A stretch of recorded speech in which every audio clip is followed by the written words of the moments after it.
Alright, alright, alright, alright, alright. You're not deaf. You're not deaf. I'm just... I keep recording videos, and then I use, like, the... So I have my laptop, I have my desktop. I actually edit with my laptop, which seems a little silly, but I don't know. I take it where I go, so I just, you know, if I'm like on the train, I can like edit videos or whatever. So yeah, I just always edit with my laptop. But that means I like record with it too. So I sometimes forget to unplug my microphone and plug it back into my desktop when I do this. But here we are. What's good? What's going on, guys? How we living? How is... Hey, it's going pretty good. Pretty good. I cannot complain. It's good, Adam. What's good, Josiah? How we living? Pretty good week for comics this week, honestly.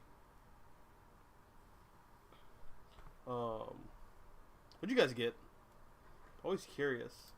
What'd you spend your hard-earned money on? Beyond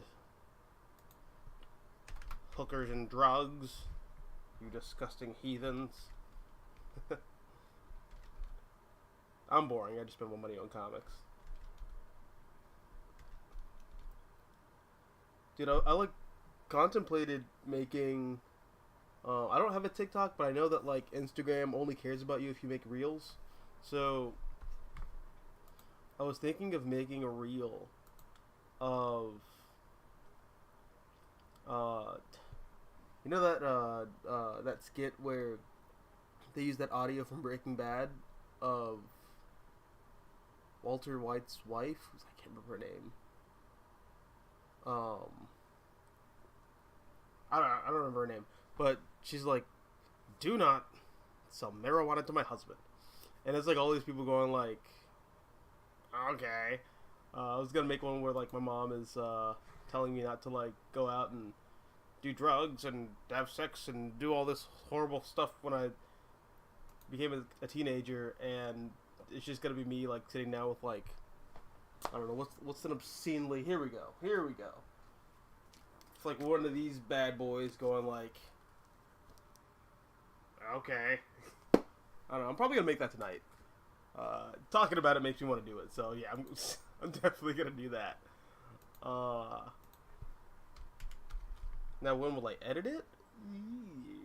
When will I post it?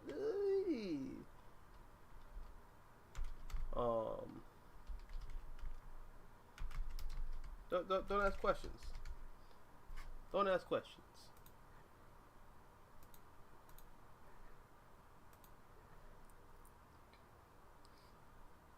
Adam says, I've been reading some of the new J.M.D. Mateus Spider-Man stories.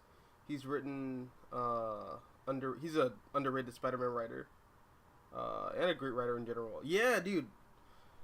The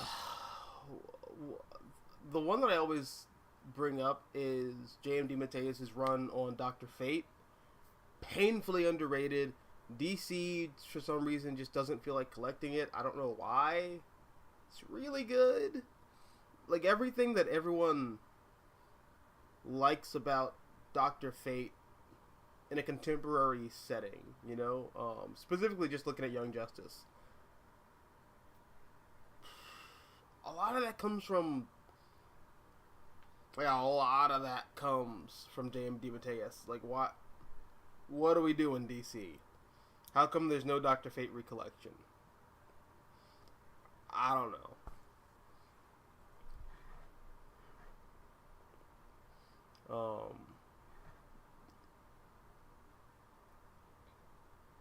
I ordered the Guardians of the Galaxy Epic Collection. Oh,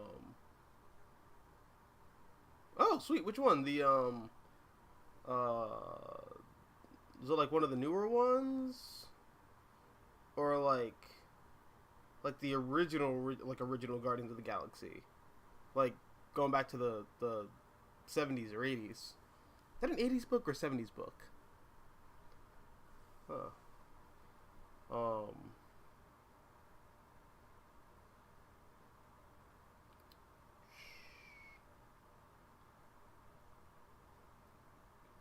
Oh, and JSA Book 5? Oh, sweet. Is that when Jeff Johns is doing it, or is that still David Goyer? I mean, I like both. I thought that was a really good series.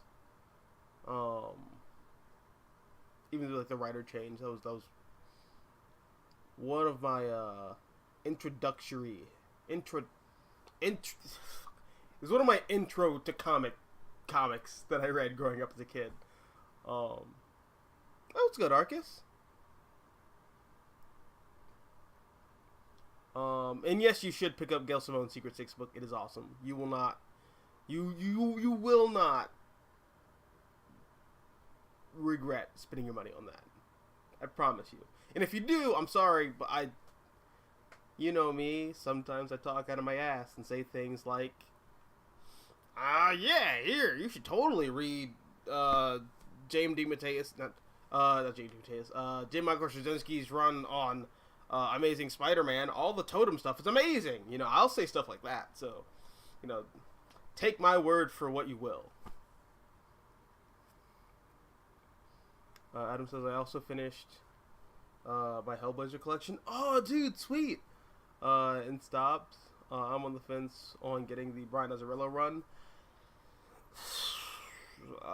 If you are looking to be a completionist, I'd say go ahead, but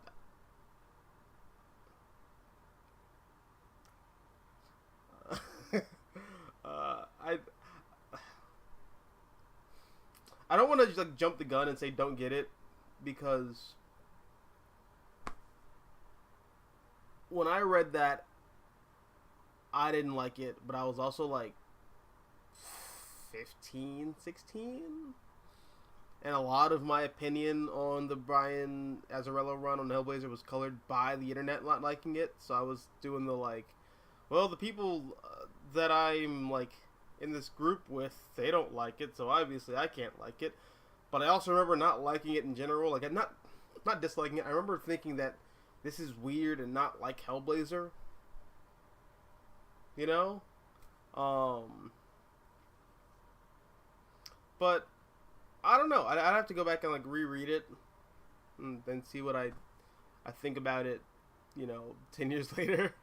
Or I guess 12 years later now. But yeah. I was not a fan of Brian Azzarello's run on Hellblazer. That said, tastes change over time.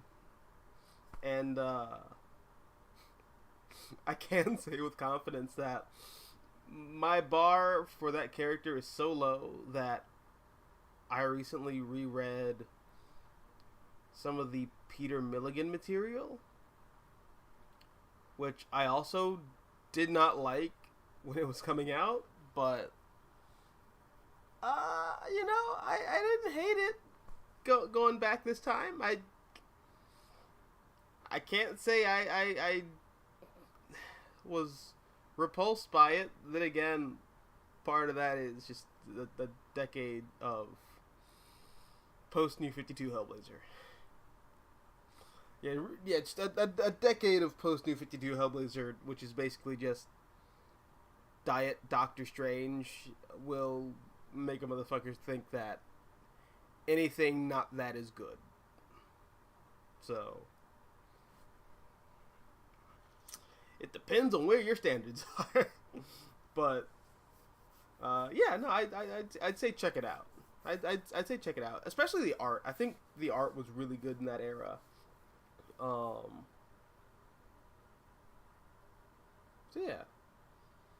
yeah. Jump the gun. Off the bridge. Onto the moving train. Try it. If you break your legs, well then, at least you can say you have the experience. Adams also says, Jamie Mateus also wrote the best and only watchable episodes of Spider-Man the Animated Series. Oh, dude, it's so crazy you bring that up, because I am working on a Spider-Man related video, like, right now. And I had to pull, like, clips from Spider-Man the Animated Series, and oh my god, can I just say, that intro is fire. Like, it goes hard. Like, okay, the writing is terrible. I'll grant you that. But the sound design is, like, amazing. The score and the soundtrack are pretty dope. I think the voice cast generally does a pretty good job with the material. Like, you know what?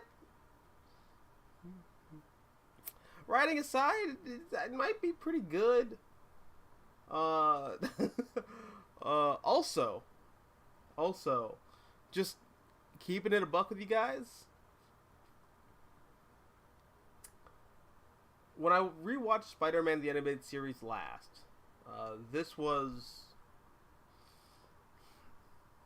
like 2-3 years ago now. The thing that, like, really struck me in my latest rewatch was, oh my god, this is the only Spider-Man adaptation that really gets a hold of the fact that Spider-Man comics are generally a psycho soap opera. Like, none of those people feel like rational human beings. Like, everyone feels off. Peter feels off, MJ feels off, but, like, in a different way. Aunt May feels, like, off, but, like, cranked 2 nodules down from everyone else. Aunt Anna is, like, dialed all the way down here. She is, like, an irrational, crazy person. Which is weird because Aunt Anna's not actually a bitch in the comics. She's actually, like, a really nice old lady. But, I don't know, they just decided to make her just, like, Grandma Grumpy Pants in the show. I don't know why they chose to do that, but regardless,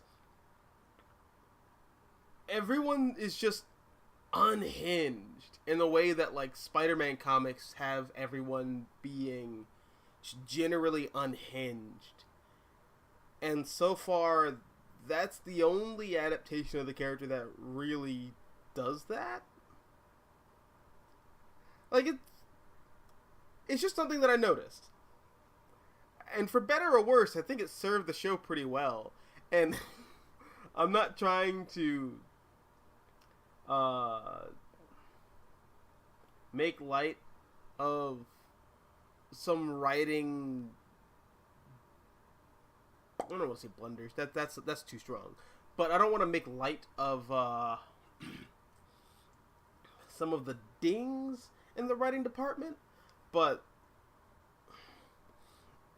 when everyone in your cast is maybe not in the right mind, narrative conventions can be forgiven. When people just aren't acting like people, I think that's okay. But yeah, I really kind of I really respected the Spider-Man animated series for kind of, like, going there and, like, actually faithfully adapting Spider-Man comics in that way. I thought it was really cool. Also, the sound. I already brought up the intro and the soundtrack, but, like, I'm gonna do it again because it's great. The intro is. Like,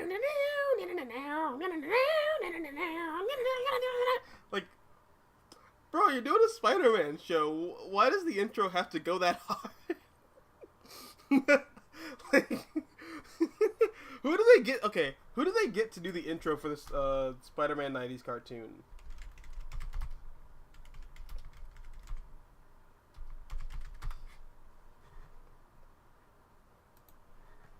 Because that just is like Joe Perry.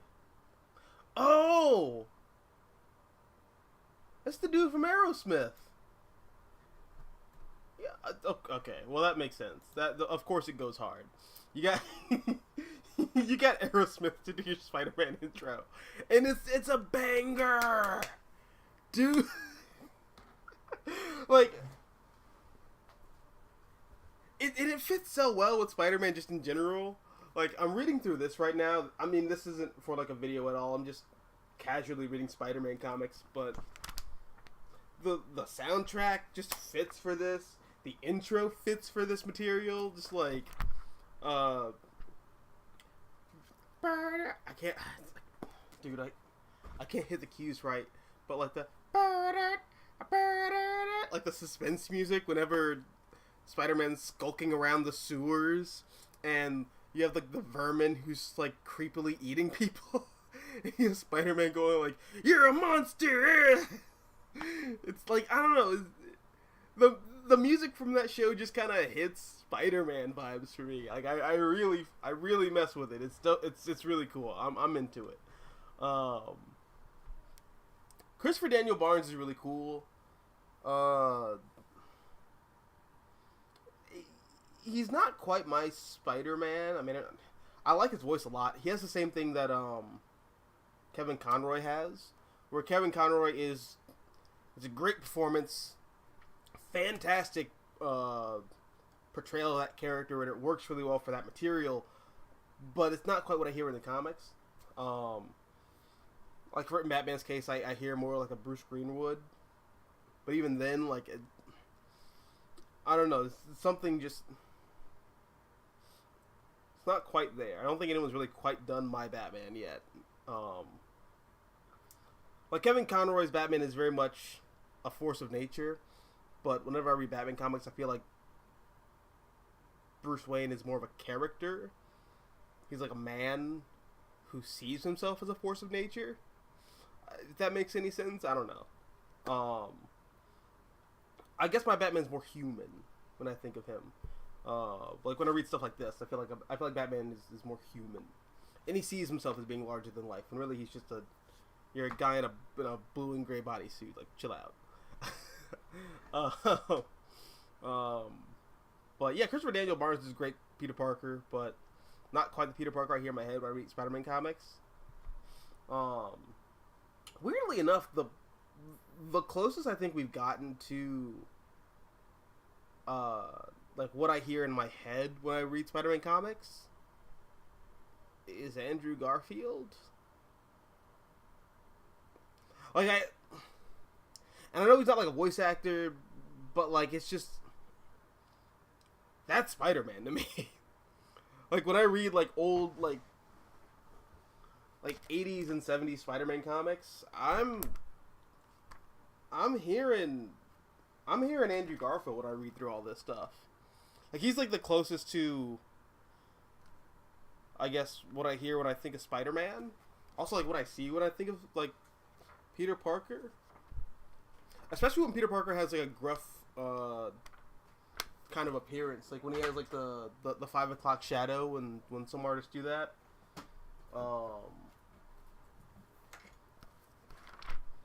Like, let me see. I can't remember. I don't know who this artist is. Hold on a second. Let me check the credits. Amazing Spider-Man 255. Oh, Ron Frenz. Okay. Yeah. Okay, so when Ron Frenz draws Peter Parker, there's a way he draws Peter's face sometimes.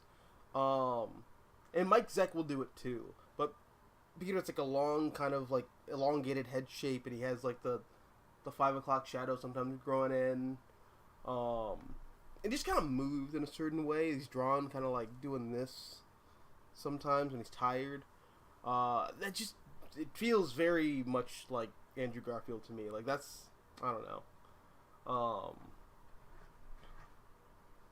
Yeah, that's like the closest I think we've gotten to like how I read Spider-Man in comics, but even then it's still not like exact. But yeah, no, I'm I guess I say all that to say I really like the 90s Spider-Man cartoon. Just to take it back to that. Despite the quality of the show, honestly. True Omega says, on 90s Batman, I finally read all of Nightfall. Oh, sweet! Oh, man, that's awesome. It has aged better than most of the 90s mega events. I like that Batman defeats Azrael through compassion and not violence. Yeah, it's almost like that's what Batman would do. Modern Batman would just, like, probably kick him and say something snarky. Actually, no, I take that back. I didn't read all of, what's his fuck?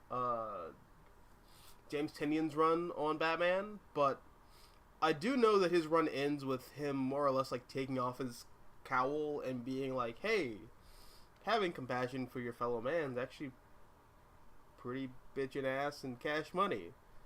So help me help Gotham. I have like no context for that run because I noped out after Joker War, but I mean, he gets the voice of Bruce Wayne down pretty well, I think. But yeah, it is good that like Batman's kind of gone around back to that 90s characterization. And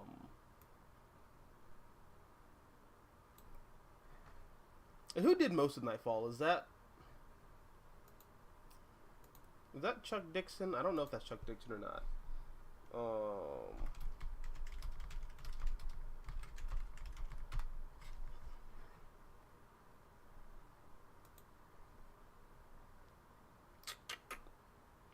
Oh, let's see. Chuck Dixon, Joe Duffy, Alan Grant. Okay, yeah, Alan Grant's a big 90s Batman guy. Dennis O'Neil. Oh, interesting. And Doug Moink.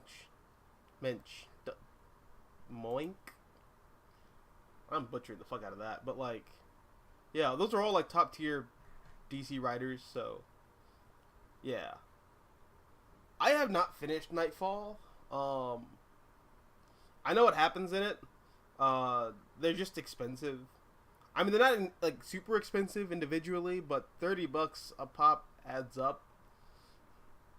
There's like 6 of those books. Wait, yeah, 6. Yeah, because there's prelude. There's the prelude to Nightfall.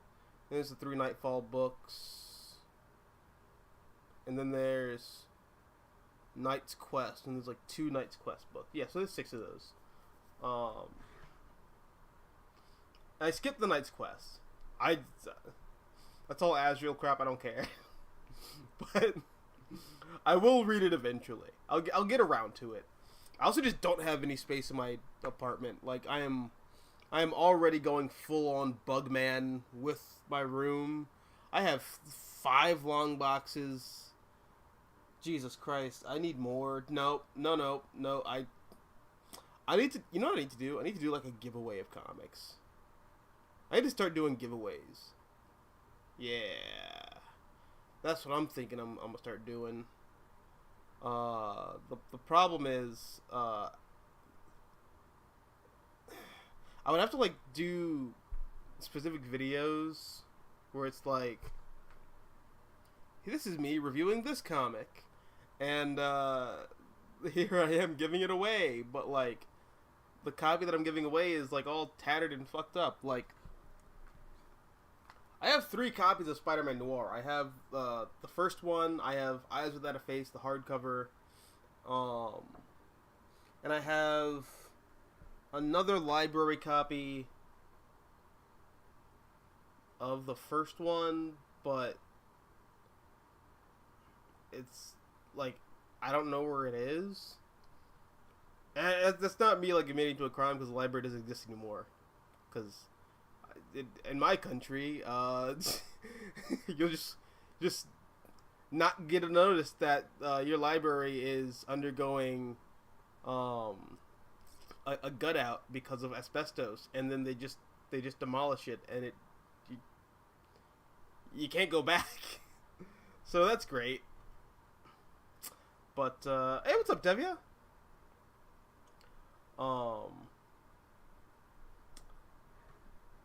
But yeah, like I don't feel like this is like the only version of Spider-Man Noir that I have that like is readable. So I feel like doing a giveaway would just be like, the fuck? Why are these pages falling out? I don't want this. But I'll figure something out.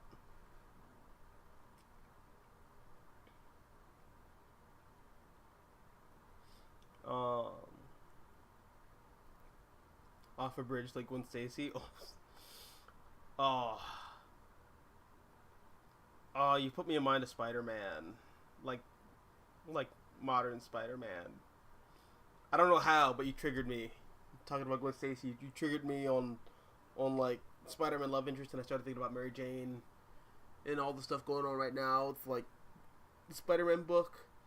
I'm actually not reading it, but I do know of what is happening in it. All the stuff with Paul. How do you guys think this is going to shape out? Because I know that Zeb Wells keeps going on Twitter talking about how issue 26 is going to be like the most hated thing ever. Shocking death. Perch keeps saying that he thinks Mary Jane is going to die. I don't think Mary Jane is going to die. I think Aunt May is going to die again. That's really what I think is going to happen. Which, I mean, honestly, I wouldn't be too broken up about it because she already died in the first place. She has died twice now. I guess third time's going to be the charm.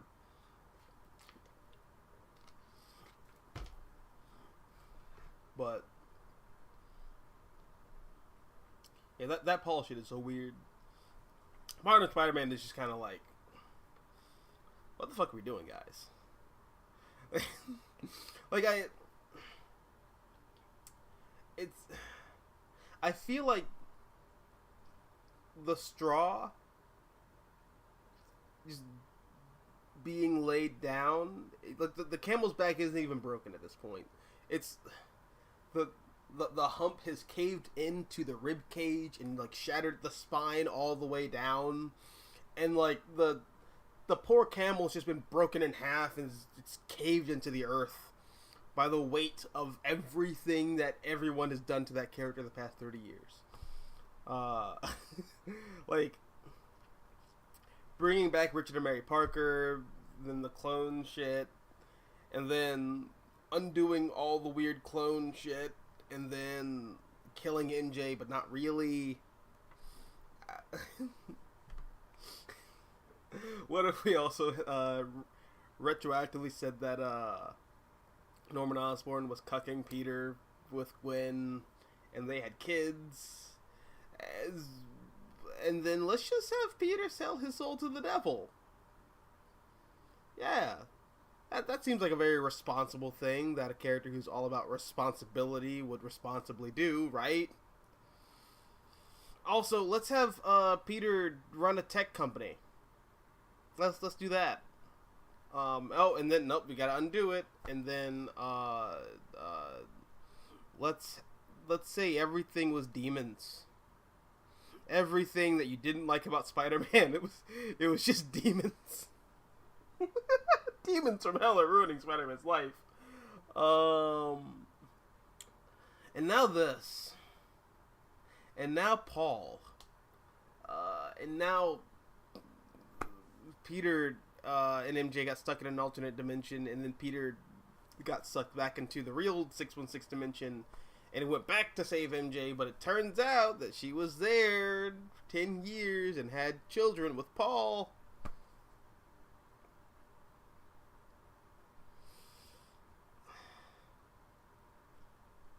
I don't think Spider-Man is broken because of like one thing. I think it's just compounding variables of years of one thing on top of another. You just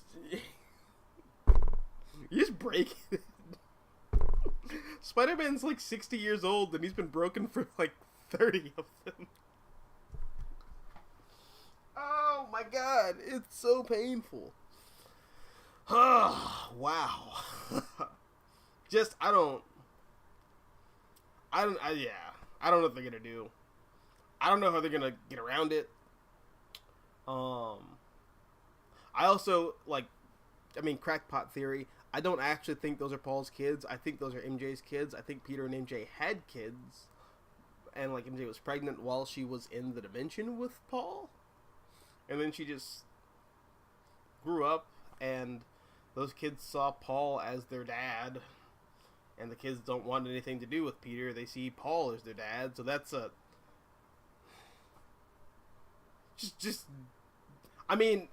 my headcanon is just like driving the knife deeper than it really probably is, but I don't know.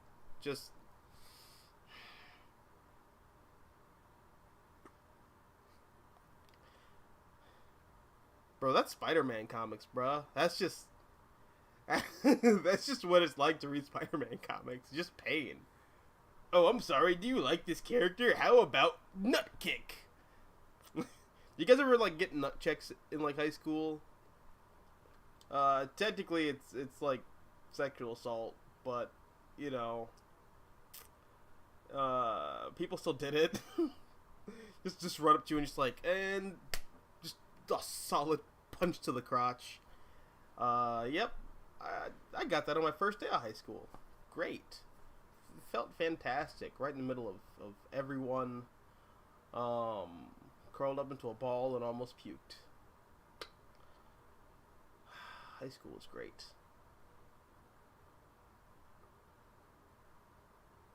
I tell myself that when I have to pay bills.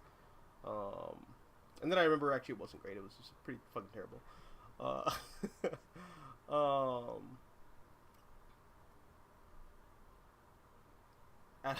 Spider blood, radioactive spider blood. Yeah!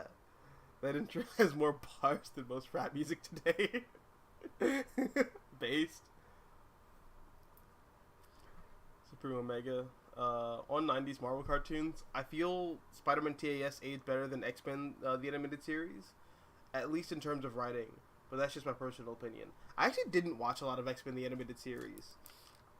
I tried to go back and watch it, but it just...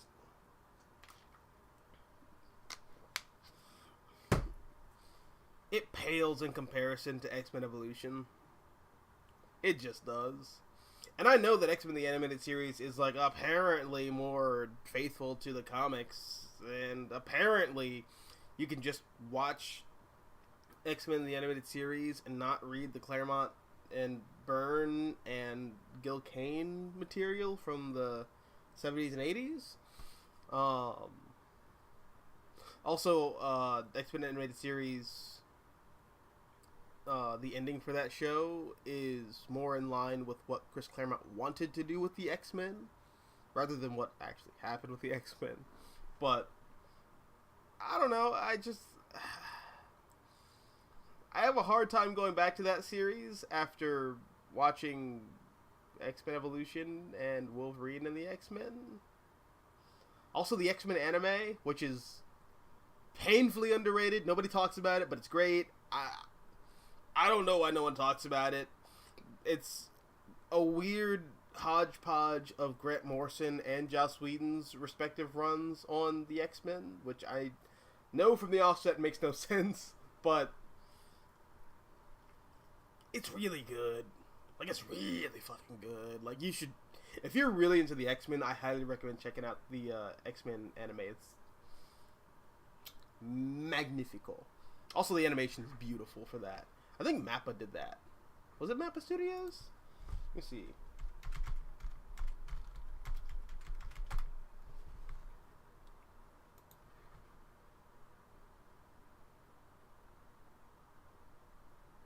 No, that was Madhouse. Okay. Alright. Madhouse is still great, too. Wait, also, didn't Madhouse also do a Supernatural animated series? Which, yeah, that is a thing that exists. There is an adaptation of season 1 of Supernatural into an anime, and Sam and Dean's dad, the character model they picked for him, he's bald. I don't know why they went that route, but they did. That was a show. That was a show, all right.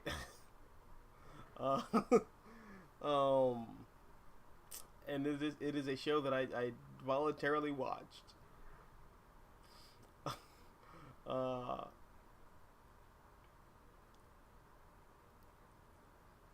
X-Men animated series had no right to go that hard either. Oh. Dude, that... say what you will about the quality of writing on those shows, the music was on point. Like, like, iconic. There's a reason why the X-Men animated series theme song is used in, like, everything X-Men related nowadays. Because it just goes that hard. It just does. Why is the X-Men animated series Q in the Miss Marvel TV show when they say mutant? Because what else are you gonna use? Huh? the Bryan Singer movie X-Men cues, which actually are pretty good. I'm not gonna lie. Who does the score for X-Men and X-Men 2? I know it's the guy who also did the score for Superman Returns, which I thought was pretty good. John Ottman. Yeah, John Ottman did a really good job with that the X-Men movie score from the Fox movies. Still not as great as the music for the X-Men animated series. Just saying, it is what it is. I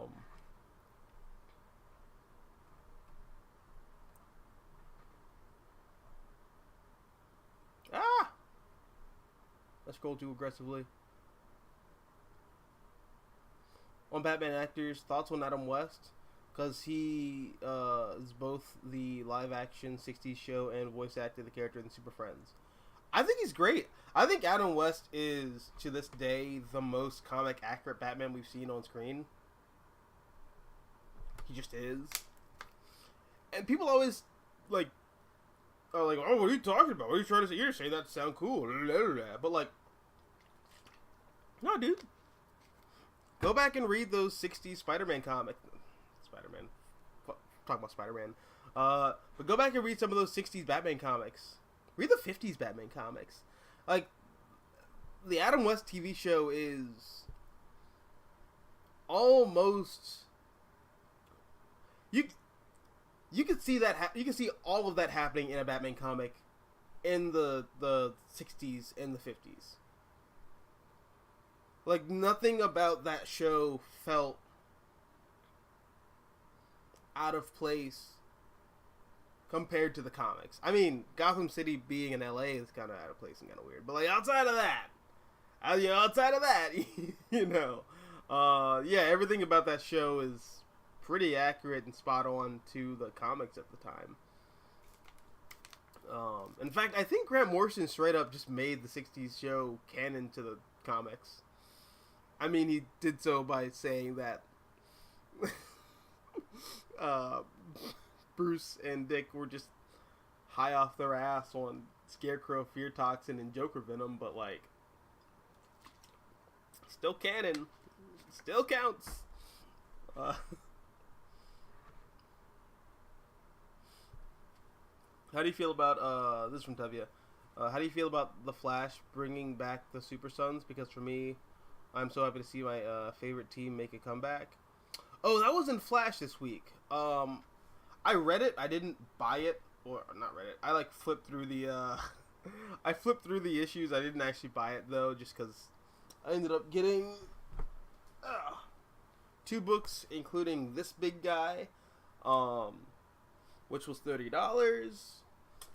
Which, by the way, Marvel, just a quick little one of these, because in the previous printing, this was not $30.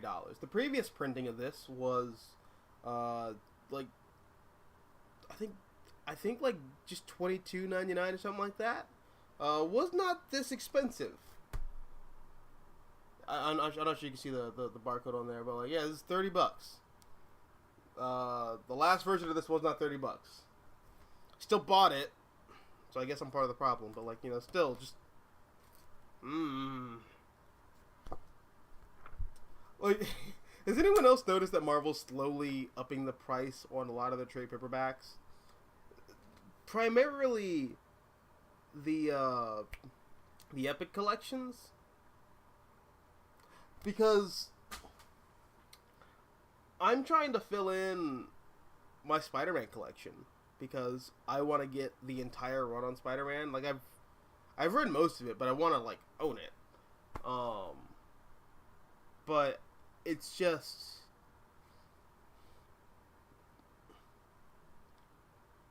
it's one of those things where you're like, okay, the Epic collections come into print and then they go out of print. But when they come back into print, you notice that they're $10 more expensive. Like the Spider-Man Volume 1 Epic Collection, I think it's called Great Power. Yeah, that was $39.99 when it first came out. Last I checked, it was going for $44.99. Now, why it jumped $15 in price when it was only out of print for like less than a year, I don't know. But that's the game Marvel's playing, and I guess because they're the market leaders for American comics, no one's gonna say anything to them. But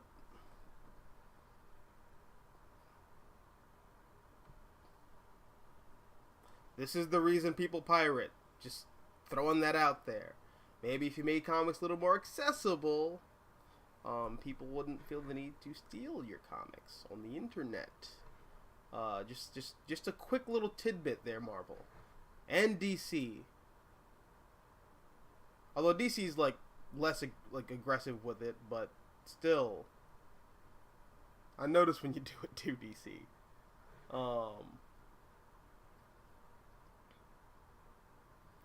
Supreme Omega says, on Azrael's tenure as Batman, you're meant to hate him because his tenure was intended to show what would really happen if a grimdark anti-hero tries to be Batman.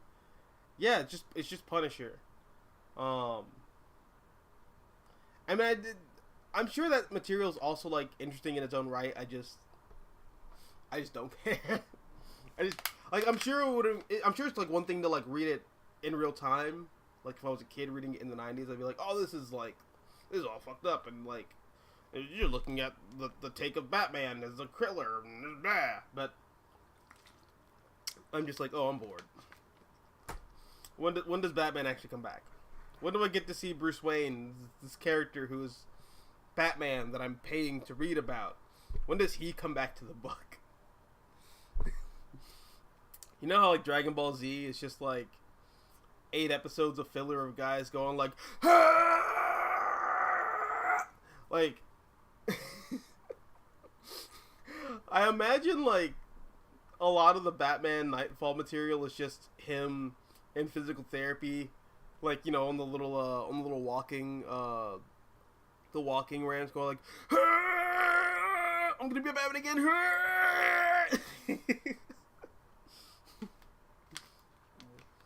I mean, I'm sure that's probably what it felt like when you're reading it in real time. Like a fucking Super Saiyan power up or some shit.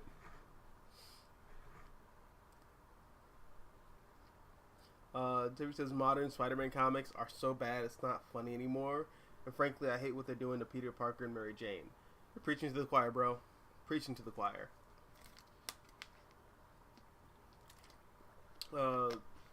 Spider-Man issue 400 was beautiful. Then Judas Traveler appeared. I think that's where you can mark where Spider-Man comics went wrong. Like, I think that's the point where you're like, where did the Amazing Spider-Man just kind of like lose its way? What if Judas from the Bible was a Spider-Man villain? I think that's where you can pinpoint exactly, just accurately.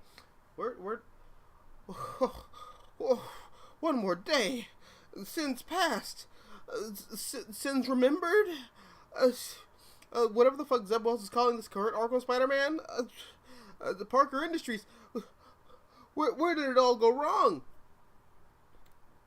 Judas Traveler. Judas Traveler. I think that's for Spider-Man comics.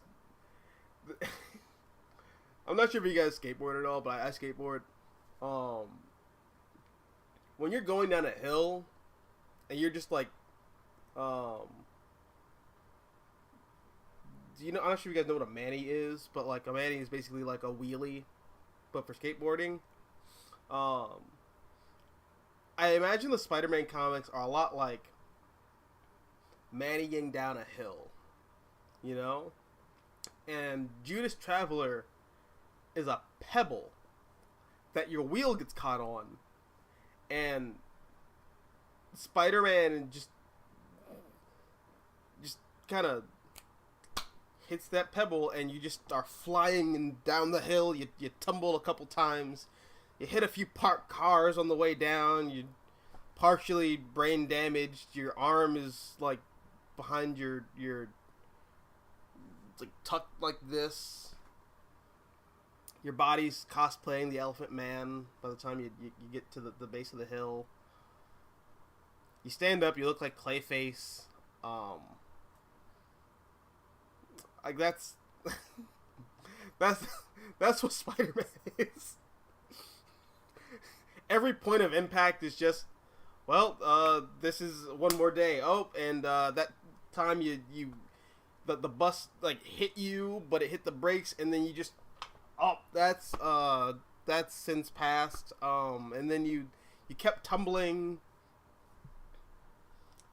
You tumbled into an old woman just crossing the street.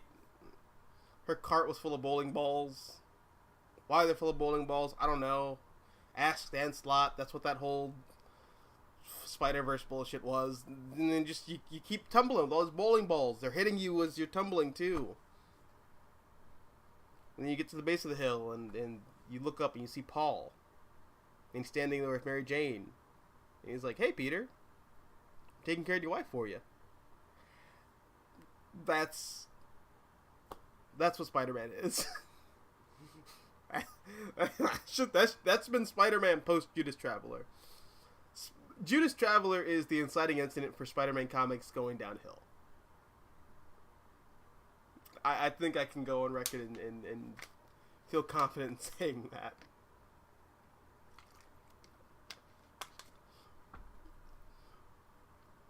W says, do you believe Marvel will have the balls to kill off Mary Jane? Because frankly, I don't see Marvel pulling that trigger. I don't either. I'm not sure if you were here when I brought that up earlier, but I think that Aunt May is going to be the one who dies in Amazing Spider-Man 26. I don't think they're going to kill off MJ. Also, it looks like they're going to have Black Cat and MJ team up as like a superhero team in the next couple months. And MJ's going to be Jackpot, even though she wasn't Jackpot the last time. But she's going to be Jackpot this time. That's one of those leaks that like still I'm calling BS on, but like I don't know. I don't know.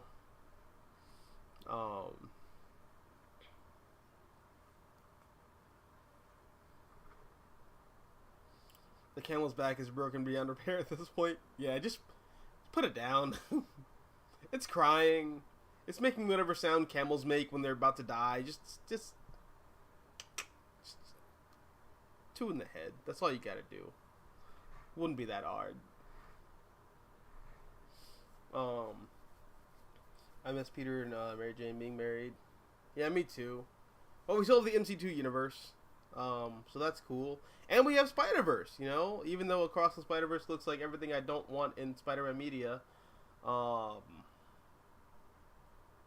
it just looks like the DCification of this premier Marvel superhero.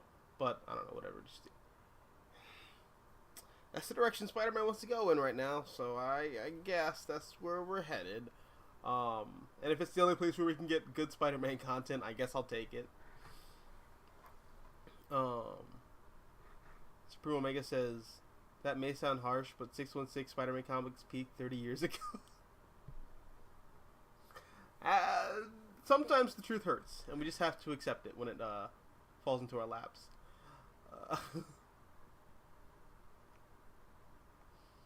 Yeah, Norman Osborn made a deal with Mephisto too.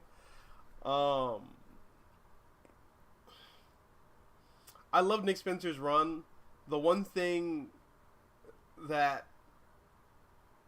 part of me wants to say he ruined were all the memes of Sins Past. Where,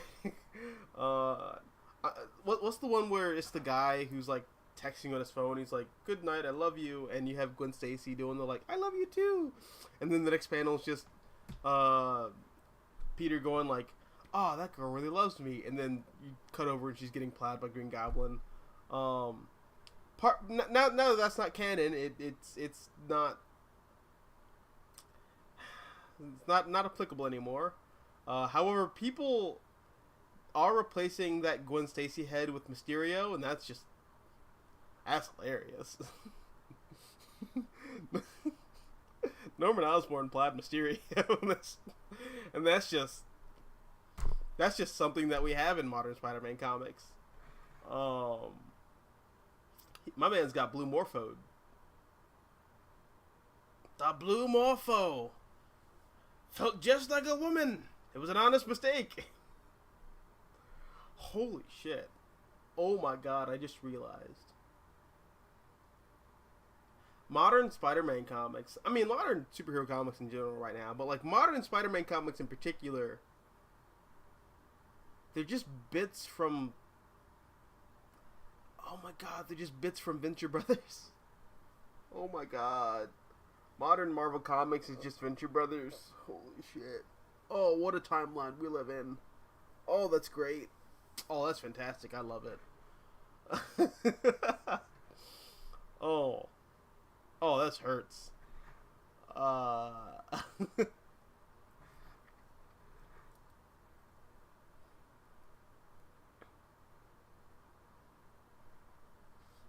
Supreme Omega says, also on my reads, I've been gradually catching up on Gaiman's Sandman. For me, I actually like more horror tone of the early issues. 24 Hours is a frightening story. Is that the first volume of Sandman? I think that's the only Sandman I've read. I haven't read beyond that. Although I really didn't feel the need to. Like, I know it goes on, I just...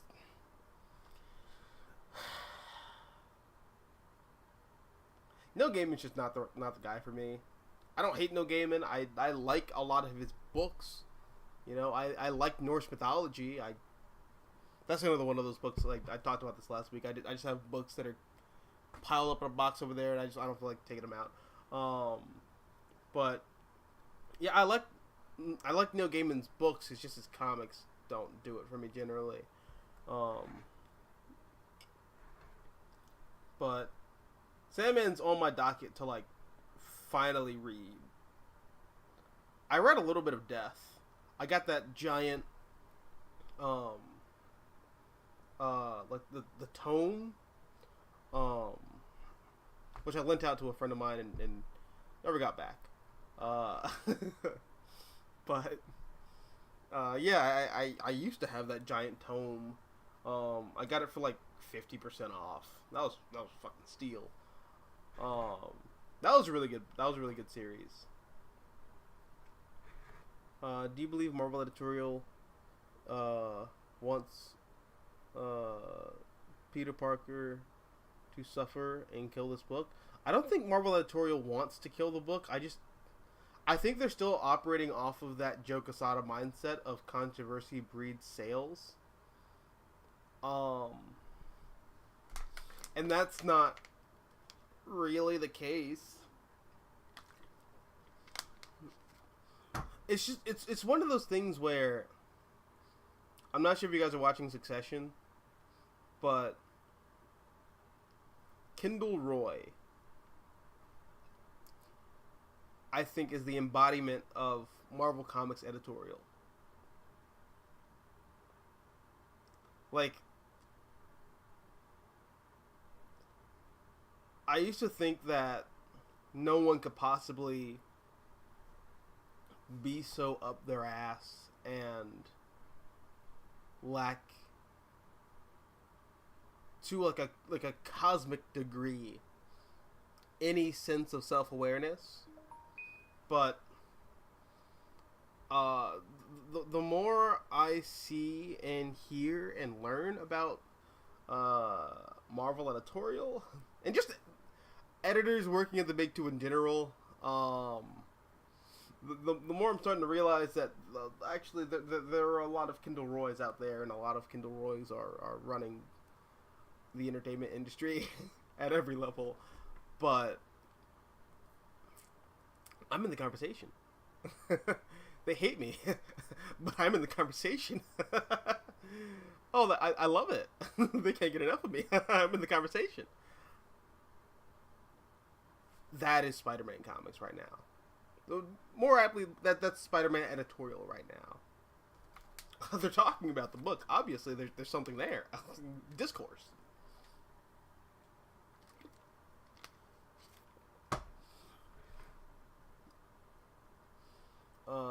Question: how do you feel about The Flash by Jeremy Adams? It's doing everything better than the current Amazing Spider-Man book, which is just garbage. I think The Flash by Jeremy Adams is great. It sucks that it's being canceled, but then again, I'm also part of the problem because I didn't buy the book in like single issues. I bought it in trade. I got the single issues of Flash War. I like Flash War a lot, but outside of that, I'm part of the problem.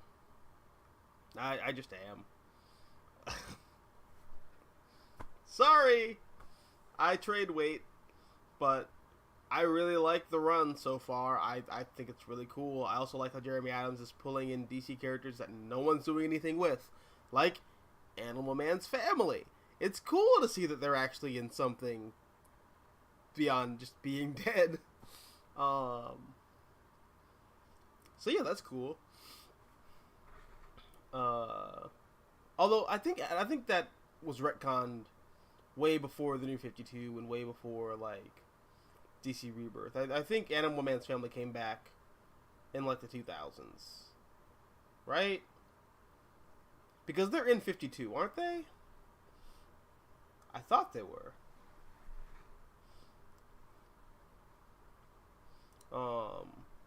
Supreme Omega says, all faithful adaptations, 90s X-Men, the animated series, is not that faithful. The show poorly adapts Jubilee, Cyclops, and Storm. Oh, okay.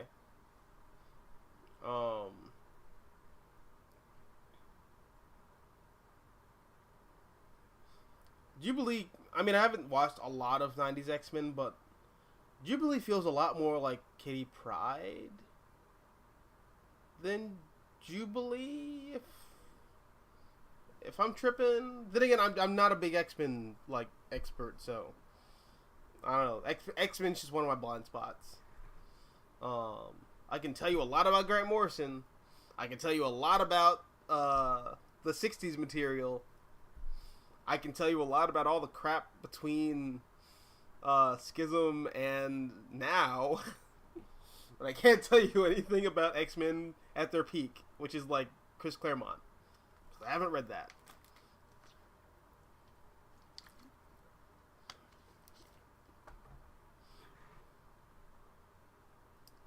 I personally like the X-Men anime. Oh, sweet, that's awesome. Yeah, I did read your Azarello comment. Oh, did I like glitch out or something? Yeah, I brought up Azarello with when talking about Hellblazer.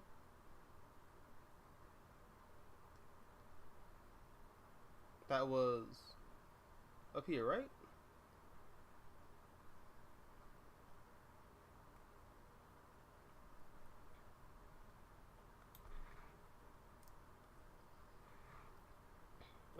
Question: do you believe Marvel needs to reboot for the universe?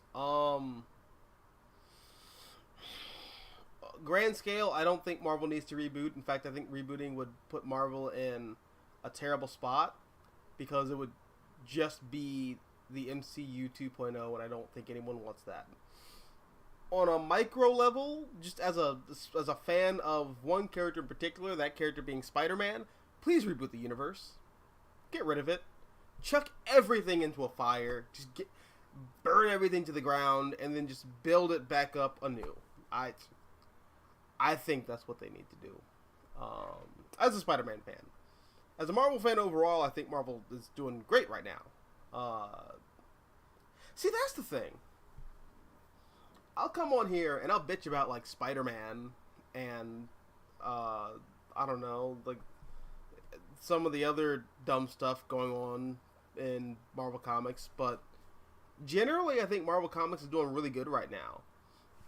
You got two Captain America comics that are both, from what I've read, spectacular.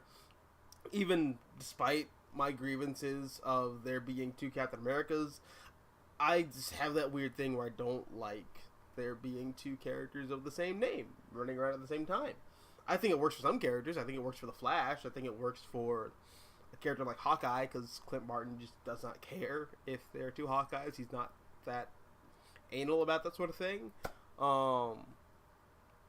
You know, I think the Shazam family can get away with it too. I think you can get away with it with Batman pretty well, because Batman's whole thing is like Batman's a force of nature. You know, Batman can be everywhere. So I'm cool with there being multiple Batmen. But when you get into, like, you know, multiple Spider-Man, when you get into, like, multiple Captain Americas, Captain America's a symbol, yeah.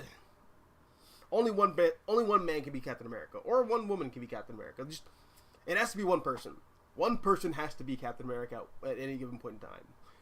It should either be Sam or Steve. Or Bucky, even though Bucky's evil right now. But, you know, it should be either Sam or Steve. It cannot be both Sam and Steve. I don't like that. Just inherently, I don't like that. On paper, I don't like that. But I think the current runs are good enough for me to just not care. But, yeah, the current Captain America books are great. Moon Knight is fantastic. Fantastic Four has been a lot of fun by Ryan North, which I'm surprised by, pleasantly surprised by. I'm excited to see where this run goes. I'm also really liking, or I guess I'm really excited for the upcoming Philip Kennedy Johnson Hulk book. I love Philip Kennedy Johnson. I think he's doing great with Action Comics. I think he's doing great with James Bond. I like what I've read of his James Bond so far, so I'm a big Philip Kennedy Johnson fan. I've met him a couple times. He's a really cool guy. And, yeah, I'm excited for that Hulk book that he's going to do. I also think a lot of the X-Men stuff, from what I'm told, is pretty good. I liked Exterminators. I read that off a whim. I thought that was fun. It reminded me a lot of, like, the like Jimmy Palmiotti, Amanda Conner stuff. Whenever they do, like, books with DC characters, like Girls Night with Zatanna and Barbara Gordon. Woo! She's going on an adventure. It's a raunchy, like, girl movie. I thought it was fun. X-23 Deadly Regenesis looks pretty good. I like the artwork in it. I haven't read it, but it looks pretty cool. The Ghost Rider book, I read the first arc. I thought that was pretty fun. I also think Guardians of the Galaxy by Al Ewing was great.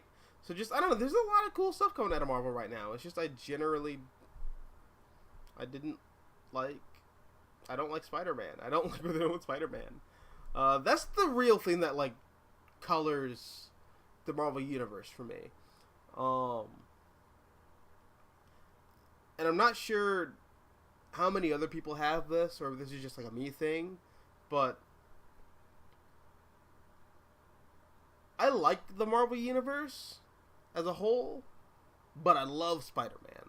And Spider-Man is my anchor to the Marvel Universe. So if Spider-Man isn't doing well, then I'm generally pretty apathetic towards the Marvel Universe as a whole.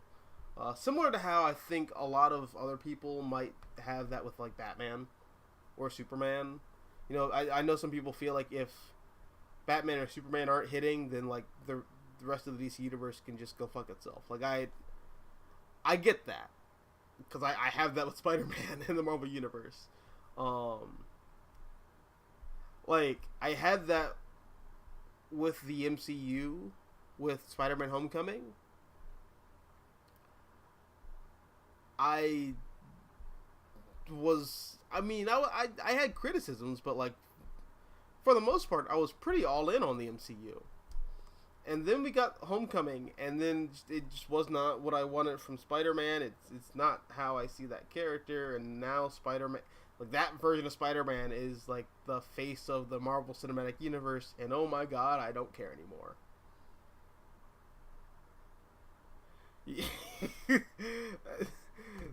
That's how much Spider-Man colors the Marvel Universe for me. Again, I like Marvel, but I love Spider-Man. And when your Spider-Man doesn't feel right, well then your Marvel Universe isn't gonna feel right to me. That's just a personal thing, though. Hey, what's good, Remix?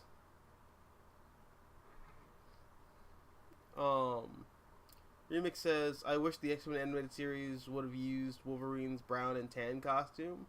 It only used the yellow and blue one because Jim Lee changed it back in the comics months earlier.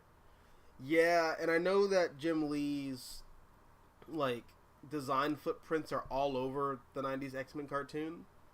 So I like Jim Lee's art design. I like his art direction, but I feel you. Wolverine with the brown and gold is peak. I feel that.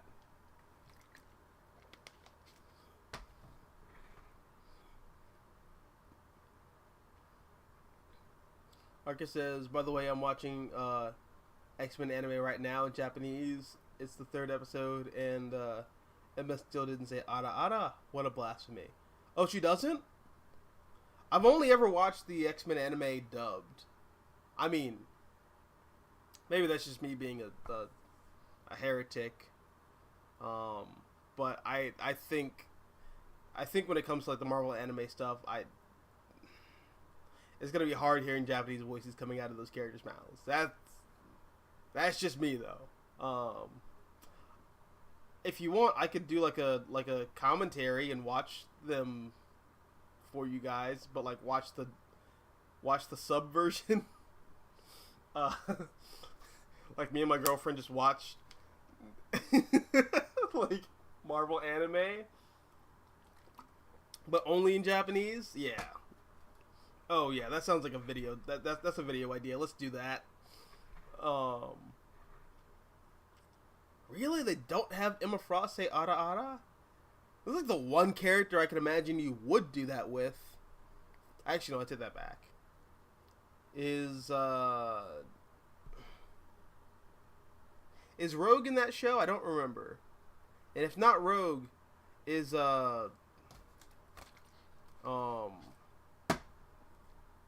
what's her face? She was a Japanese girl, and then she's a British woman, but then she became a Japanese girl again. Because the British woman went inside of her. I'm making it sound worse than it actually is, but actually, no, it actually is. It is exactly how it sounds. It's the X-Men. Everything's an allegory for something. Not fucking Betsy Braddock. Psylocke. Psylocke's in the show, right? Does Psylocke say "ara ara"? I'd imagine she should. Actually, now you got me thinking just in general. Who in the Marvel Universe could you imagine saying "ara ara"?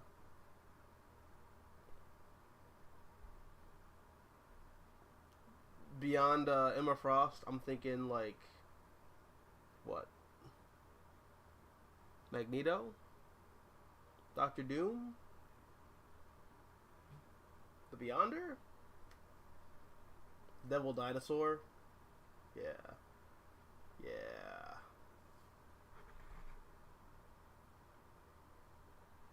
Nick Fury. Oh, dude. Nick Fury coming out with the "ara ara."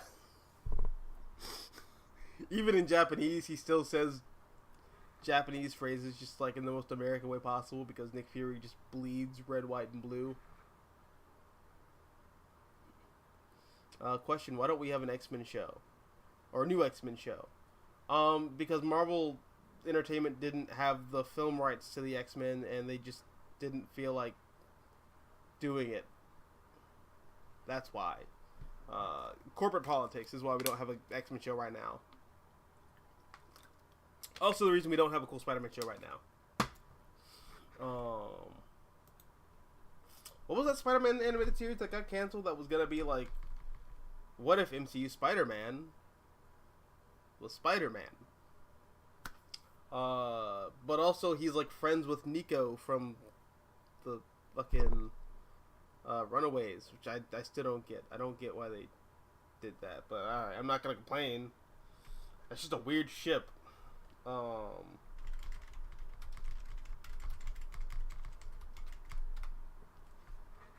Freshman year.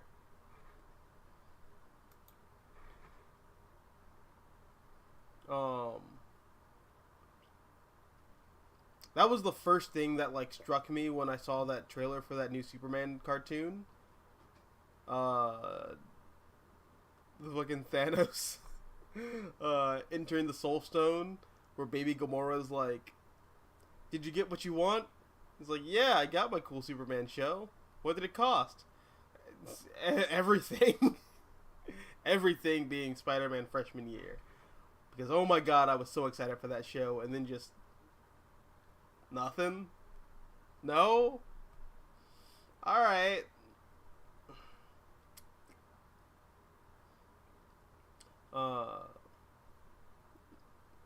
Remix says, Marvel trades are always feeling like they are 30 to 40 more, or 30 to 40% more expensive than similar books from other publishers.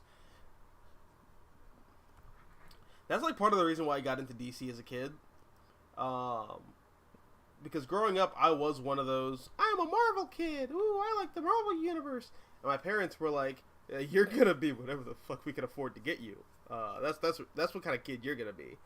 And it just so happened to be DC Comics, because DC Comics were affordable and they weren't charging out the ass.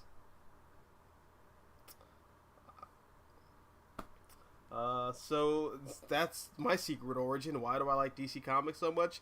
Because that's all I could really afford growing up as a kid. And that just is what that is. Supreme says, on Marvel trades being more expensive, that's just what happens when Disney takes more and more control. Is it though? Because I feel like that's been the case since I was like a little kid. Like when I was like 6, 7, I remember Marvel Comics always being twice as expensive as like comics by DC and Dark Horse. Josiah says, that's what happens when the money printer go brr. Printer go brr. Money go brr. Marvel go brr. Oh, what you want to fill in your collection, nerd, with your nerdy, stupid comic books? Well, now you're gonna have to pay 40% extra. I mean, they're taking my money. It's like I'm giving them my money, so I guess that's I'm part of the problem, but just I'm recognizing that it's there. Question: how would you fix Marvel Comics as a whole, and have Marvel finally listen to us and give us Peter Parker and Mary Jane's marriage back? Well, I think Marvel Comics on the whole is pretty good. It's just Spider-Man that's jacked up. I really think they should just pull a Spider-Verse and just acknowledge that everything in the past happened and just kind of move on from there. Just do that. Wrap up any plot lines you got going on right now and just go like, and then Peter and MJ, they just moved on. They just moved on. That's the sane thing to do, but they're not gonna do that. Supreme Omega says, on Nightfall, Tim is the best part of that event. That's where his classic ongoing starts. Kind of messed up his teenage boy. This teenage boy was holding everything together. Well, it's a Batman comic, so I mean, what more can you expect? Bruce Wayne's pretty adept at doing that, as we see in World's Finest. Which this book continues to be great. I love it. I'm a big fan of this comic. Dude, Dan Mora just drawing the DC universe is perfect. Dan Mora was born to draw like the DC universe. There's no Justice League comic coming out right now, but when that book eventually and inevitably comes back, Dan Mora should be the one to draw Justice League. I feel that strongly about it. Just have Dan Mora draw the Justice League. No, mother. God, stupid me scrolling too hard.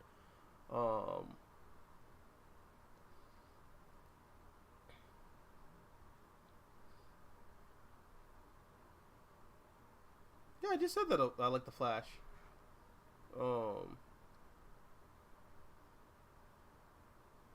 Have you seen the Power Rangers Netflix special? No, I haven't seen the Power Rangers Netflix special. I'm sure Ziggy Gamma has, though.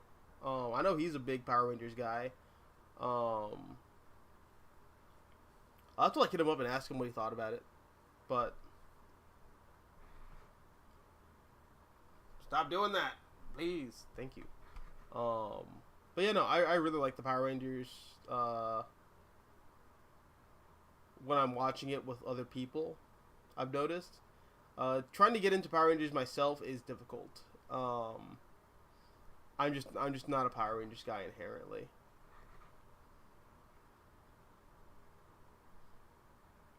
Josiah says, imagine if Marvel had the balls to kill off Peter Parker forever in Amazing Spider-Man 26. And just replace him with Miles. That'd be great. Oh, wait. No. They replace him with Ben Reilly. Or, no, Kane. They replace him with Kane. They have Kane pull off the mask and go like, well, now that I'm not ugly anymore, I guess it's time to be the real Peter Parker Spider-Man. Oh, that'd be terrible. Oh, it'd be so awful. It'd be great, but it'd be awful. Oh, man. The balls on Marvel, though. The balls. Supreme Omega says, on Judas Traveler, to me, Spider-Man comics went downhill a bit earlier. Remember the robot parent storyline? 2 years with those damn dirty robot parents. Yeah. I mean, I don't remember it, but I wasn't alive back then. But yeah, that is a thing that happened. That is a thing that Marvel Comics did. So you're right. Maybe it was the robot parents that were the pebble.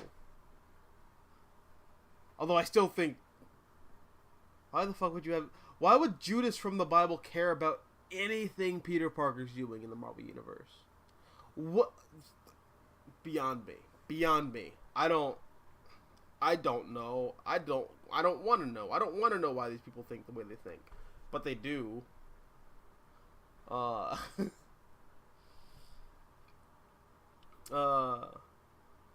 do you think the kids are Peter and MJ's kids? Well,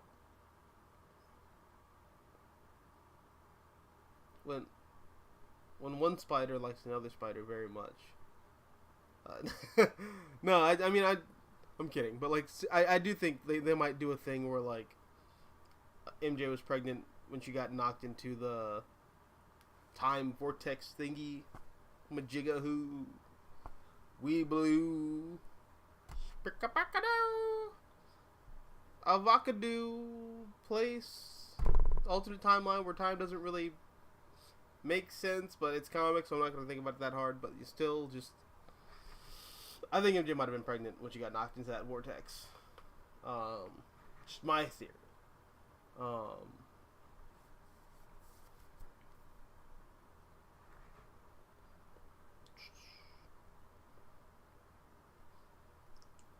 Remix says, do you think there will be a tipping point with Spider-Man?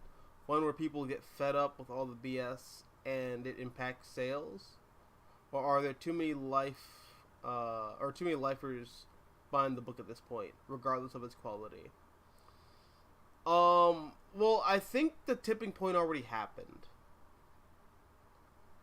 I think that was One More Day. I remember when I was talking to my former boss about comic book sales.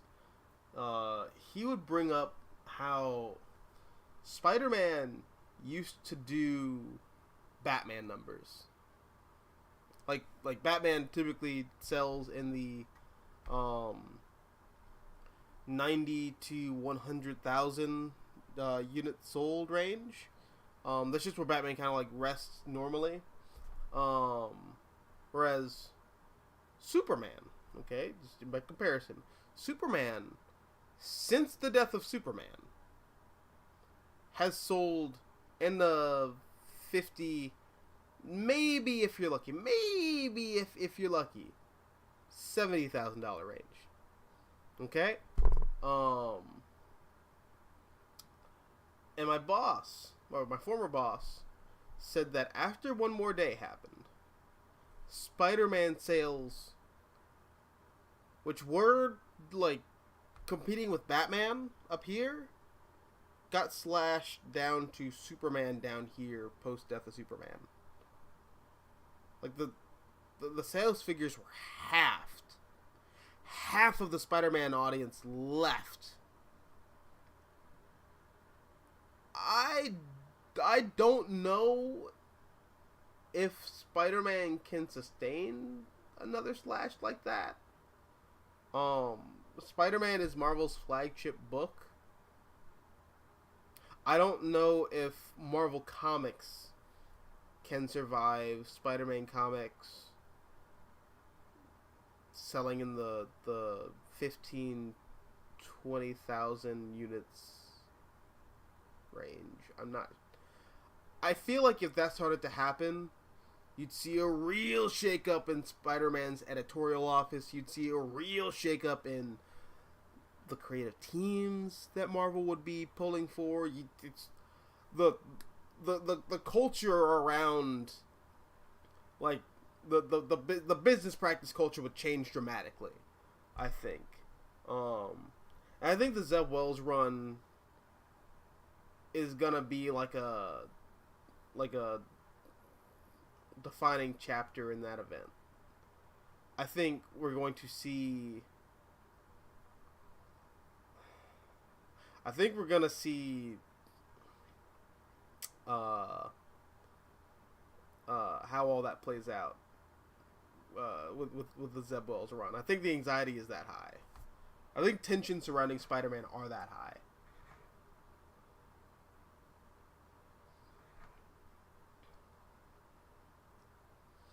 Supreme says it's similar to the problems of Didio's DC tenure. Enraged fans equals engaged fans. Look at Graduation Day, War Games, the Evil Cast arc, Countdown, Amazon's Attack, Cry for Justice, Heroes in Crisis. And a lot of those didn't sell well.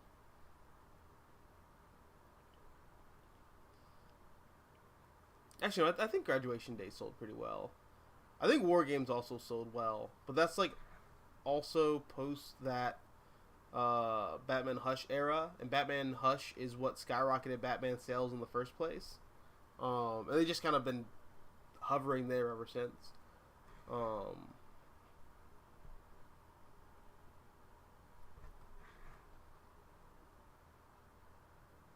Instead of having dozens of Captain Americas make other ranks for characters, U.S. Sailor, Private Pittsburgh, Head Nurse Alabama, General Jackass, so on and so forth.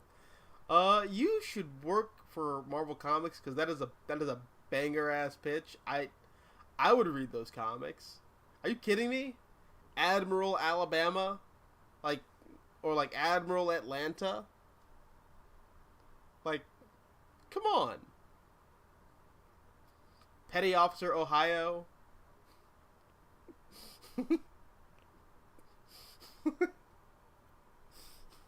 What are some others?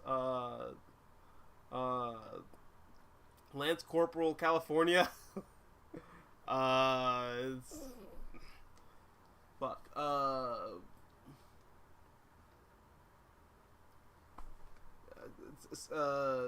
Standing Officer Oklahoma. I think that'd be great. I think you're onto some Narcus. Remix says Psylocke. Oh, who would say Ada Ada? Yeah, it'd be Psylocke. In the X-Men anime, Cyclops does say yada yada. Yada yada does it. Wait, is he also voiced by the Jotaro voice actor? Because if he isn't, then this... Why? Why?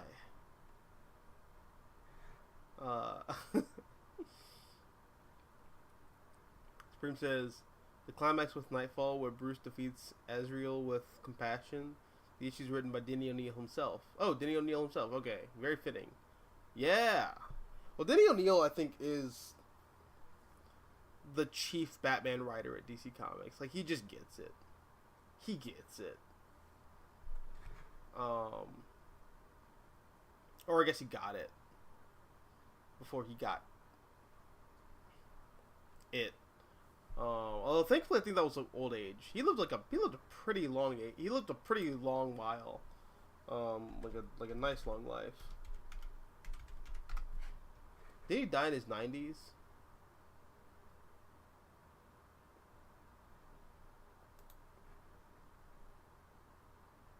Oh no, he's 81.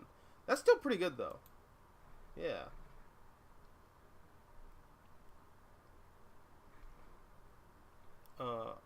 Arcus says, what if Lois started as Luthor's girlfriend, who he sends to spy on S-Man and Daily Planet, then Clark makes her fall in love with him, cucks Luthor, turns Lois good, and makes her his girlfriend. That sounds like a Mark Miller pitch. I'm here for it though. I'd be down to read that. That's like master cuckoldry right there. And like Clark is also cucking himself by being the man she like ignored. Superman comics in general are just about cuckoldry and the psychologically behind cuckoldry. It's something that you notice and then can't unnotice. Kind of like Warren Ellis comics being VeggieTales for atheists. It's not a bad thing. It's just once you notice it, you can't unnotice it. You know? I mean that one's funny. Like, I'm going through Planetary right now. It's really good, but just... Oh, okay. You know how in VeggieTales, right? There will be like story, characters, comedy, excitement. Larry Boy is fighting the grapes of wrath or whatever the fuck, and then the music stops, the characters all stop what they're doing, and then Bob the Tomato or whoever the fuck just turns to the camera and says, you see, the reason the story's playing out is because in the Bible, Ecclesiastes Ezekiel 69:420 says that trans people need to be burned at the stake, and then we eat their genitals around the campfire. And it's like, okay, thanks, cool, Bob, but what does this have to do with Larry Boy fighting the rumor weed? It's cool, but where did that come from? There's no reason to bring that up, but okay. Warren Ellis comics are like that, but for atheism.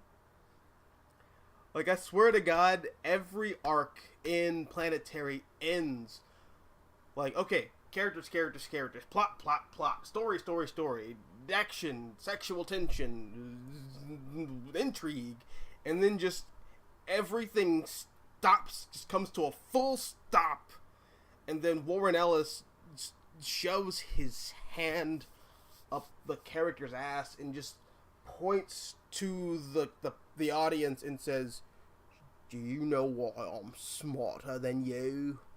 It's because I'm an atheist. There's no God. I'm brilliant. I read tech magazines. I'm smarter than the average. And it's like, alright, cool, Warren.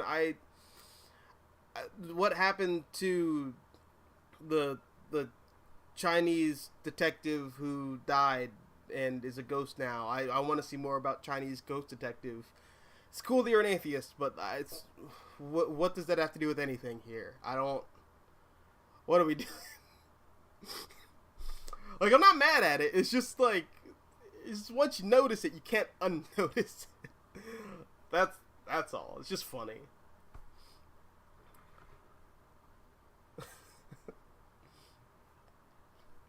Ew, scratch that pitch then. No, you own it. Own it. You had a Mark Miller idea. You own it now. Which aged better, early Bendis or early Johns? I think they both aged really well. Personally, I'm gonna say early Bendis because I'm biased. I just like a lot of Ultimate Spider-Man, and I love Jessica Drew. Not Jessica Drew. I always make that mistake because Jessica Jones was originally supposed to be Jessica Drew, which means Spider-Woman was about to get fucked in the ass by Luke Cage. But still, that's it's hilarious. But I don't know.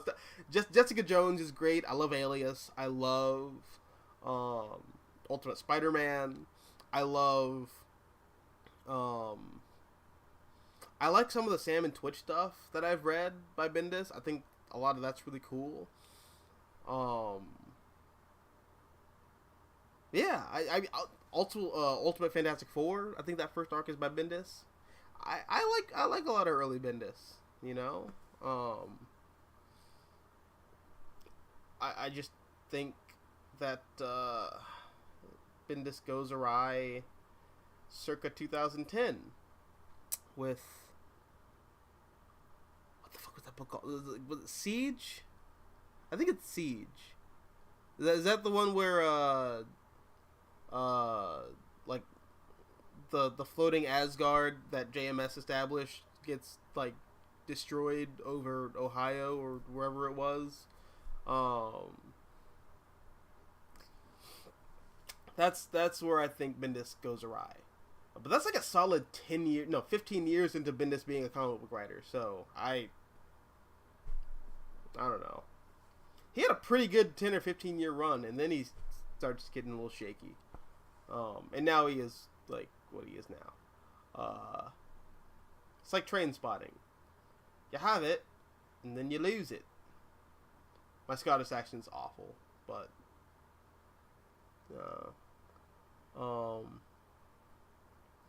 General Germany. Actually, that one could be really bad. Never mind. I mean, if we're going off of like contemporary Germany, that's all right. Just don't have them time travel to the 1930s, and then yeah, it should be all right.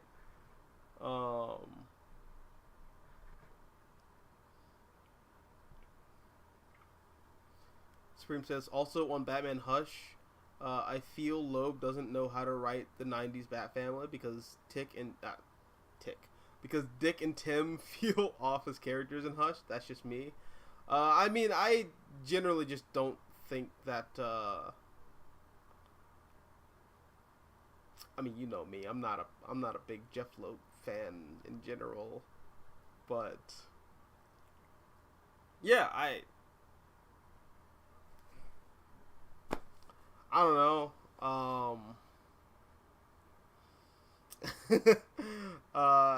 I think it's consistent with everything else he's written for that character, and I'll say that. Supreme says on JMS, it's interesting. His writing style fits better with Marvel characters than DC characters. Is it because his style is more character based? Generally speaking, I think so. Also, there's like a grounded unepicness to his writing style that I think is very personal, or I guess personable. I think that works far better with Marvel characters than it does DC characters. Like DC characters should.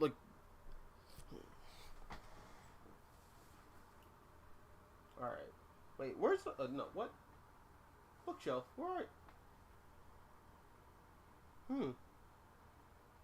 Well, I don't know where my copy of the Epic of Gilgamesh is, but oh, there it is. All right. When I read DC Comics, I should feel like I'm reading the Epic of Gilgamesh. Like it should feel grand. It should feel expansive. It should feel like the weight of the world is on everyone's shoulders, and the hero's shoulders in particular. You know, something big and like earth shattering is upon us.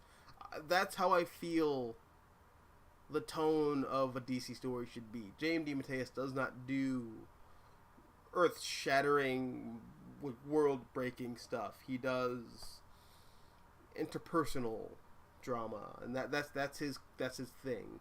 He can go epic, but generally he doesn't go epic, which is fine. It's just I think that works better for characters like Spider-Man and the Avengers. Also, now that I think about it, James DeMatteis would have been an amazing writer for the Avengers, and he's still working for Marvel. Why doesn't James DeMatteis write the Avengers? I think he'd be a perfect Avengers writer. I don't know. Maybe they just want the new hotness writing the Avengers, which in that case I get it.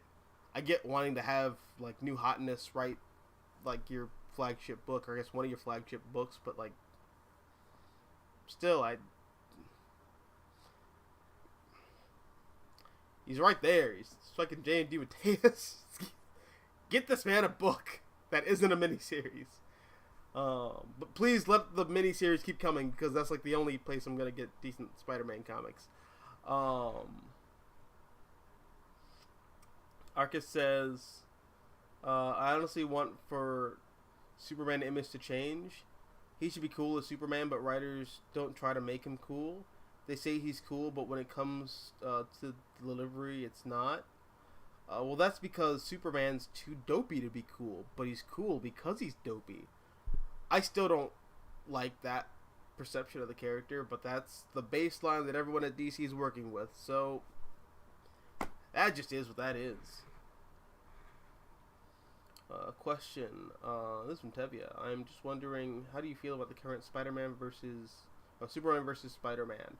I like the current Superman book. I didn't buy it because, again, I bought that overexpensive Weapon X book, but I flipped through issues 3 and 2. I thought they were cool. I thought they were fun. It's really cool, just like standard animated series style Superman comics. I think it's fun. I liked it. Also, I don't know what's in the water at DC Comics, but all of the writers just seem to unanimously agree that Superman is just a sex symbol at DC Comics. That's just what they're doing, and I'm not mad at it.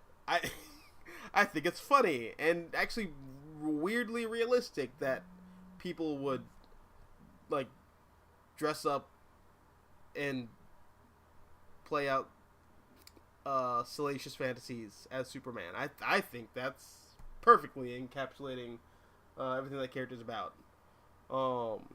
Hey, give me 1 second.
Alright, there we go. I don't remember where I was at. I think I was talking about how people either want to fuck Superman or be Superman while they're fucking someone. Yeah, Joshua Williamson. There we go. But yeah, I love that bit where Livewire sees Superman, but he's like all parasited out, and oh, thank you. You couldn't do that while I had the screen like not on me, but thanks, good job. But I love that bit where Livewire sees like Superman who's infected with parasite zombies, and she's like, "Oh my god, why is Parasite dressed up as Superman? I mean, I like to dress up as Supergirl sometimes for the right occasion. Yeah, wink, wink. Rule 34, just get on that." But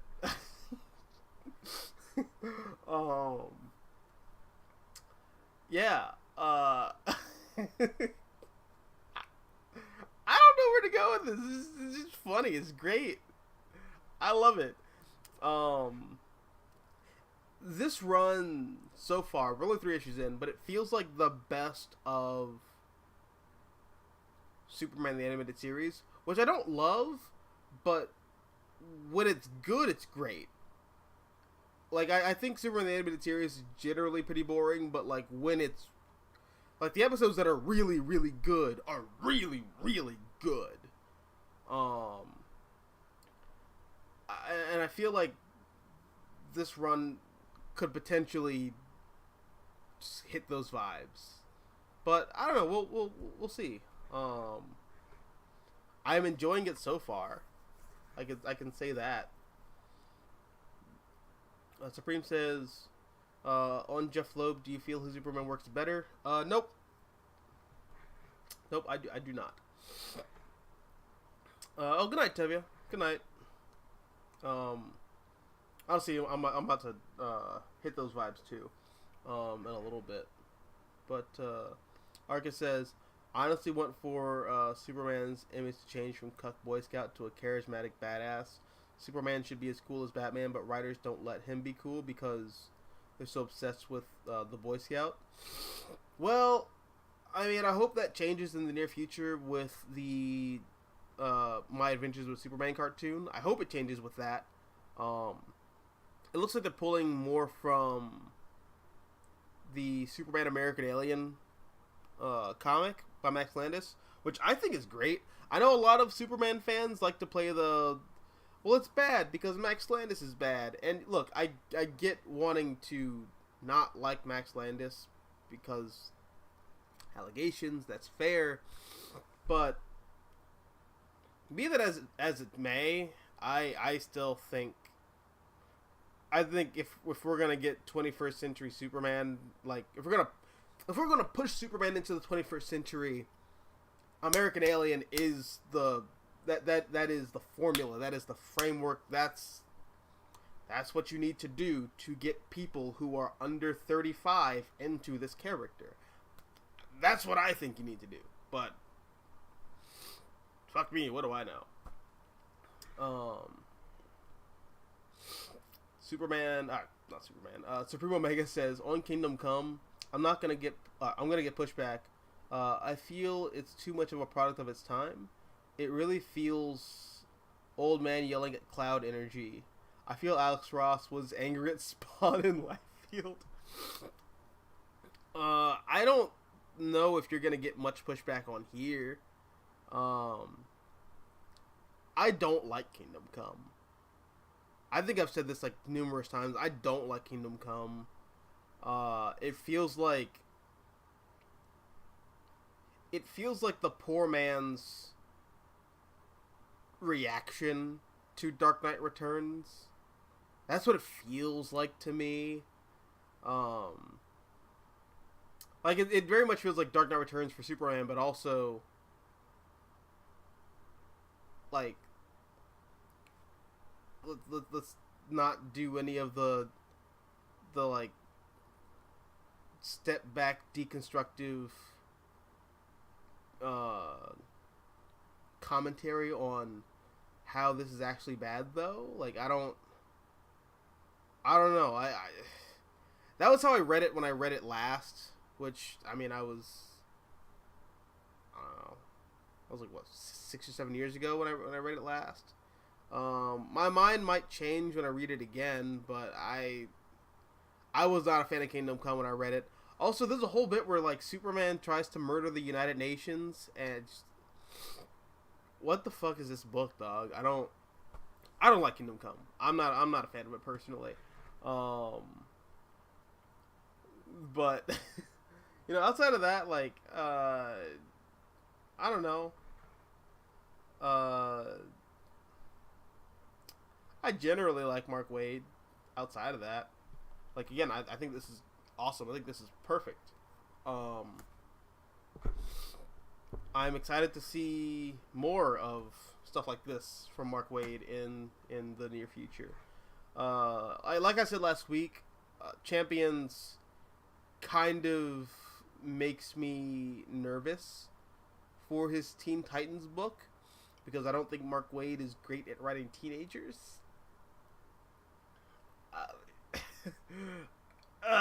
Okay, we're gonna see how that goes, but I'm still excited. You know, I think Chris Samnee is doing the art, and I think Chris Samnee's the.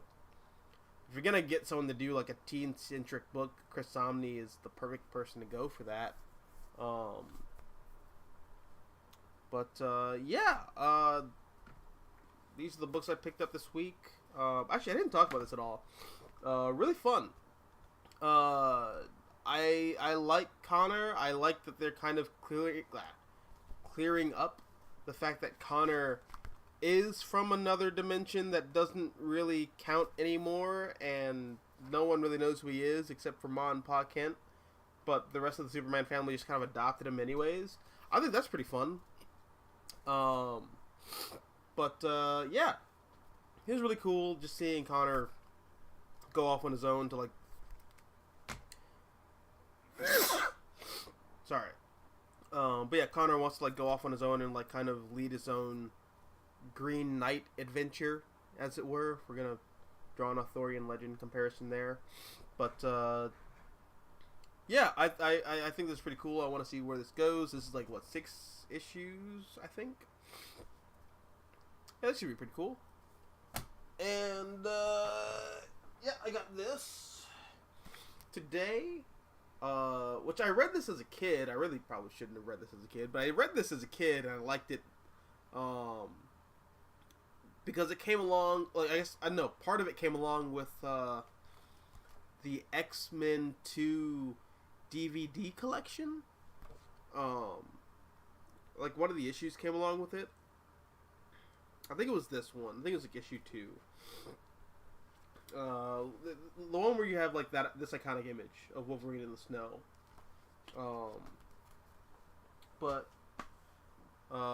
Yeah, I'm excited to like read through that and just I don't know, reconnect with my childhood X-Men fanboy roots back when I did love the X-Men. And even though I didn't get this last week, I picked this up.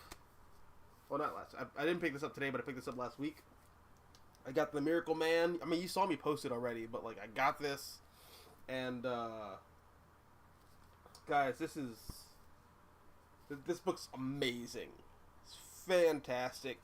I want to do like a review of this, but like I want to do like a podcast type thing. Like I want to talk about it with other people. It's one of those books. I want to do like a discussion video on it, but. Yeah, that's what I got this week, and make sure to check out Cool Comics. And I mean, I know discourse can sometimes get super negative around comics because that's just where the nerd sphere goes, but generally speaking, I think there's a lot of good coming out right now. Kid Miracle Man, the better version of Superboy Prime. Yes, but I also like how petty Superboy Prime is in terms of like him being a commentary on Superman fans. But Luke says, please do a Miracle Man review. Yeah, alright, bet. Alright, I'm gonna add that to the docket. So yeah, I'm gonna do a review of Miracle Man at some point in the future. But yeah, thanks for watching, guys. I'm going to actually maybe not go to bed. It's still pretty early for me, but I am going to finish or try to finish editing this Spider-Man video that I've got going for you. I wanted to finish it up earlier today, but I just didn't. But it'll probably be done at the latest like Friday. So yeah, until then, I will see you guys in the next one. Take care and adios, nachos. Adios.